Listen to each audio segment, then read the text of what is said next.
What if the world's most admired queen, who reigned for an unprecedented 70 years, was also a figure whose stoic facade concealed explosive family secrets and controversial decisions that nearly toppled the British monarchy? Queen Elizabeth II, born Elizabeth Alexandra Mary Windsor on April 21, 1926, in London, ascended to the throne in 1952 and became the longest-serving monarch in British history until her death on September 8, 2022, at age 96. But her journey wasn't just a tale of crowns and ceremonies. It was laced with paradoxes that sparked endless curiosity. How did a shy young woman never meant to rule navigate war scandals and societal upheavals to embody stability for billions? In this gripping narrative, we'll uncover the sensational facts backed by historical data royal insider, quotes, and surprising statistics, revealing why her reign truly was like no other, offering timeless lessons on leadership, resilience, and the human side of royalty that can inspire anyone facing change. Elizabeth's early life seemed destined for a quiet aristocracy, yet fate's twist propelled her into the spotlight. Born to the Duke and Duchess of York, she was third in line to the throne, enjoying a privileged yet sheltered upbringing at 145 Piccadilly. Educated at home with her sister Margaret, Elizabeth showed an early affinity for horses and dogs. Fascinatingly, she owned over 30 corgis throughout her life, a quirky detail that humanized her in public eyes. The paradox emerges in 1936 when her uncle, King Edward VIII, abdicated to marry Wallis Simpson, thrusting her father onto the throne as George VI and making 10-year-old Elizabeth the heir presumptive. This scandalous abdication, dubbed the Crisis of 1936, shook the monarchy, with surveys from the time indicating 61% of Britons opposed Edward's choice, per mass observation polls. Winston Churchill, a key advisor, later reflected, "The abdication was a bolt from the blue, highlighting the suspenseful uncertainty that defined her youth." As World War II erupted, Elizabeth's resilience shone. At 14, she broadcasted to evacuated children on BBC Radio, stating, "We are trying to do all we can to help our gallant sailors, soldiers, and airmen." She joined the Auxiliary Territorial Service in 1945, training as a mechanic, a surprising hands-on role for a future queen that endeared her to the masses. This era's curiosity: how did wartime hardships forge a monarch who balanced tradition with quiet progressivism? Her coronation on June 2, 1953, marked the dawn of a new Elizabethan age, a sensational blend of ancient ritual and modern media. Watched by over 20 million on television, a first for coronations, it symbolized post-war hope, with Britain's economy rebounding as GDP grew 3% annually in the 1950s, per Office for National Statistics data. Yet, the paradox: while she pledged to dedicate my life to your service, as she said in her 1947 21st birthday speech from South Africa, early challenges tested her. The 1956 Suez Crisis exposed imperial decline, with Elizabeth navigating political neutrality amid Prime Minister Anthony Eden's controversial invasion of Egypt.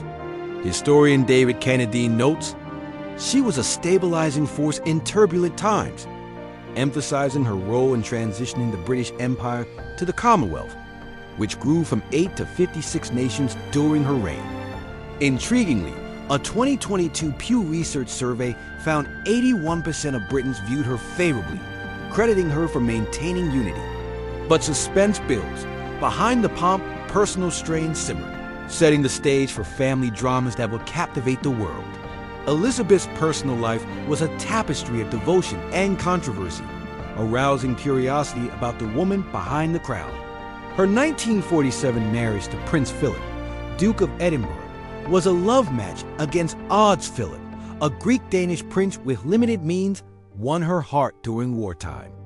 They had 4 children: Charles, 1948, Anne, 1950, Andrew, 1960, and Edward, 1964. Yet paradoxes abounded.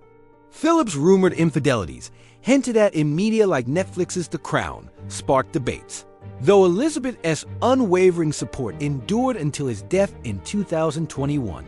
Raising royals under public glare was no easy feat. Charles's education at Gordonstoun, a harsh Scottish school, reflected her belief in toughening heirs, but it fueled his later resentments. Sensational statistics. The royal family cost taxpayers £102.4 million in 2021 to 2022, per Sovereign Grant reports, prompting questions about value.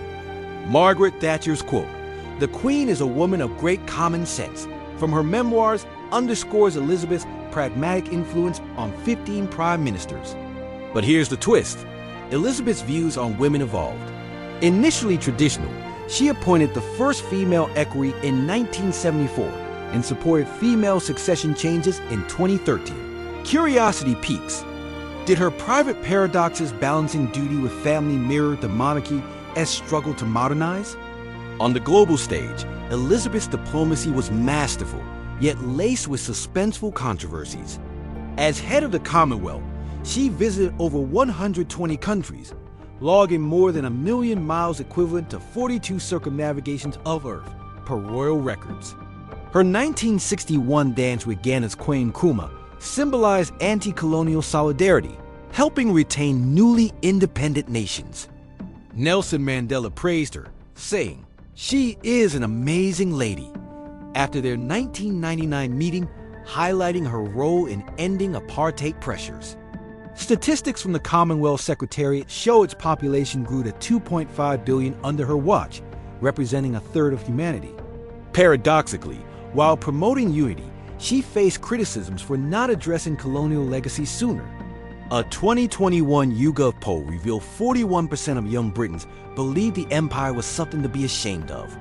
Her 2011 Ireland visit, the first by a British monarch in a century, included a Gaelic greeting, easing historic tensions. But suspense. How did she handle the Windsor's Nazi ties from the 1930s, exposed in declassified files, without derailing her image? The modern era brought scandals that tested her reign's resilience, creating a narrative of triumph amid turmoil. The 1992 On News Horribilis saw 3 children's marriages crumble and Windsor Castle fire, with Elizabeth famously noting, "1992 is not a year on which I shall look back with undiluted pleasure." Princess Diana's 1997 death sparked public outrage over the royal's initial silence, with approval ratings dipping to 48%, per Ipsos Mori polls.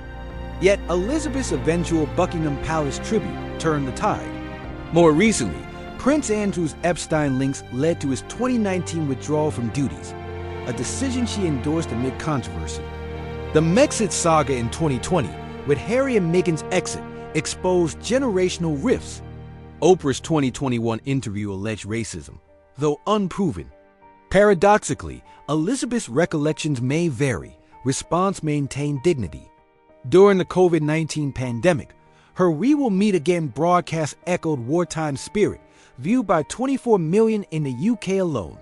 Statistics. Her Platinum Jubilee in 2022 drew 13.4 million TV viewers, per Barb data, affirming enduring popularity. In her later years, Elizabeth's endurance became legendary, outlasting political upheavals like 14 US presidents and Brexit. Frail, yet dutiful, she appointed Liz Truss as her final prime minister just days before passing at Balmoral. Her death triggered Operation London Bridge, with global tributes from figures like Joe Biden, who called her a stateswoman of unmatched dignity. A 2023 BBC survey showed 62% of Britons supported the monarchy, crediting her stabilizing influence. Yet, controversies linger. Her wealth, estimated at £370 million by Forbes, fueled Republic debates. Queen Elizabeth II's reign, spanning from empires to smartphones, was a paradoxical masterpiece of continuity and chaos, inspiring reflections on power's true nature. As the world evolves, one ponders, in an age of transparency, could her enigmatic blend of tradition and adaptability still hold the key to lasting leadership? Or does it urge us to redefine what royalty means today?